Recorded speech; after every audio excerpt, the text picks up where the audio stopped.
राधे राधे महाराज जी, चरण वंदन। महाराज जी, depression, negativity, मृत्यु का भय क्यों रहता है हमेशा मेरे को?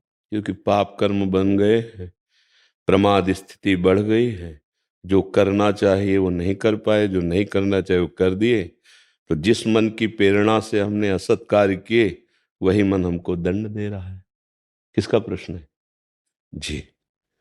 जो हमें करना चाहिए वो हम नहीं कर पाए, जो नहीं करना चाहिए उसमें लग गए, तो वही कर्म मन पर सवार होकर, जिस मन ने प्रेरित करके इंद्रियों से कर्म कराए थे, वही मन हमें दंड दे रहा है। देखो, जब ये ज्यादा अधिक कई जन्मों से पाप संचित हैं और इस जन्म में भी हो गए, तो फिर मृत्यु का भय नहीं, मृत्यु करवा देता है मन। ये मन ही तो करवा रहा है ना। ये मन के दो स्वरूप हैं, एक सत एक असत। एक मन ग्लानि करता है जब हमसे कोई गंदी बात हो जाती है, और एक मन उत्साहित होकर करवाता है। उसी के दो विभाग, जैसे बुद्धि के दो विभाग हैं, एक सुमति एक कुमति। जब सुमति होती है तो मन की बातों पर दस्तखत नहीं करती, और जब कुमति होती है तो सीधे जो मन पेश करता है उसको स्वीकृति दे देती है।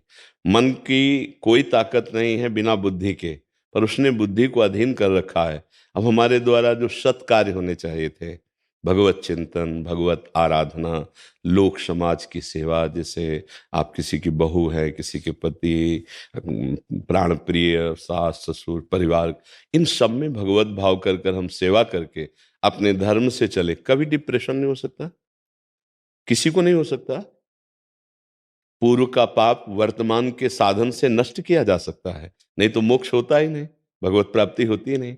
देखो, एक मन है जो हर समय उत्साहित रहता है, शरीर में पीड़ा है, कष्ट है, भयानक कष्ट है, मृत्यु का भय है, किसी समय भी हो सकती है, लेकिन वो आनंदित रहता है, उसको कोई भय नहीं है, कोई शोक नहीं है, एक अद्भुत प्रसन्नता रहती। क्यों? क्योंकि जो करना चाहिए वो कर लिया, जो नहीं करना चाहिए वो नहीं किया। तो वही मन परमानंद में डुबो देता है। वही मन डिप्रेशन में बिना भय के भय पैदा करता रहता है।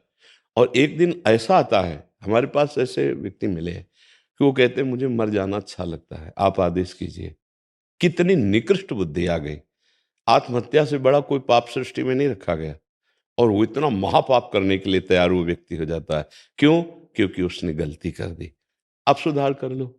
महापुरुषों की चरण रज और सबकी सेवा, तो कहीं ना कहीं किसी से अपराध जो हमारे बने हैं ना, वो शरीर की इस तरह की सेवाओं से मोचन हो। देखो, गुरुद्वारे में बड़े से बड़ा, चाहे जितना धनी मानी पदाधिकारी हो, वहां जाके पादुका सेवा करता है। क्यों? क्योंकि हमारे अहम को वहां गलित होना पड़ेगा, हमारे पाप नष्ट हो जाएंगे, तब हम गुरुवाणी को समझ पाएंगे, तब हम महापुरुषों के मार्ग में चल पाएंगे। इसीलिए हम सबसे हाथ जोड़कर प्रार्थना करते हैं कि आपका खान पान पवित्र होना चाहिए, आपका पेय पदार्थ पवित्र होना चाहिए, आपके आचरण पवित्र होने चाहिए। इसके लिए आपकी बुद्धि शुद्ध होनी चाहिए। बुद्धि शुद्ध होने के लिए राधा राधा राधा राधा, कोई पैसा नहीं लगता, कोई मेहनत की बात नहीं, उठते बैठते चलते फिरते राधा राधा राधा राधा, तो यही मन पहले जलाएगा, फिर आनंदित हो जाएगा। सच्ची तुमसे कहते हैं, अगर भगवान की शरण ना हो तो जो शरीर में आधियां व्याधियां हैं और आती हैं, उनको झेल पाना बहुत कठिन है। क्योंकि शरीर में ही मन आसक्त रहता है, और शरीर के दुख सुख को अपना समझता है, और मन की मांग को हमने अपना मान लिया। तो मन दुखी तो हम दुखी, मन सुखी तो हम सुखी, ये स्थिति है। देख लो आप, मन अशांत तो हम अशांत, मन शांत तो हम शांत। इसका मतलब हमें पूरी डॉक्टरी मन पर करनी है।